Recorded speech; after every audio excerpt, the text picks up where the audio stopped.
Khairpur medical college کے حوالے سے اخبار میں اشتہار آیا کہ آپ آئیں، جلدی آئیں، جابس آپ کے لیے اویلیبل ہے۔ تو میں حیران ہو گیا کہ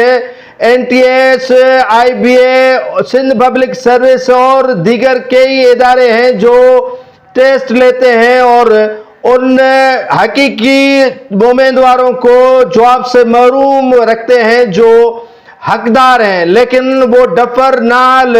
جو قائد اعظم کے بل پر آ جاتے ہیں۔ ایسا ہی سلسلہ جو ہے وہ خیرپور میں بھی مختلف تعلیمی اداروں میں رکھا گیا ہے کہ کچھ جابس جو ہے وہ بیچنی ہے، کچھ جابس جو ہے وہ ہاؤسز کو دینی ہے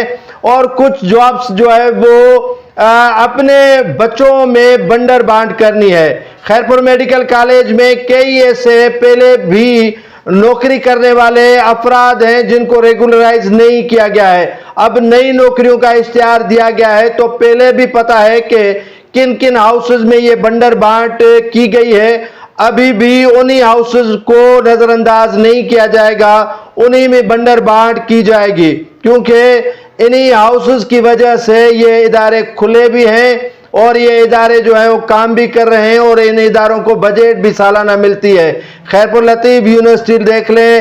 میران انجینئرنگ یونیورسٹی اور کالج دیکھ لیں، ٹیکنیکل کالجز دیکھ لیں، اور بھی کئی ادارے ہیں جن میں خیرپور میڈیکل کالج بھی شامل ہو گیا، تو وہیں پر حقداروں کو تو جاب نہیں ملتی ہے، تو اشتہار دینے کی زحمت بالآخر آپ کیوں کرتے ہیں؟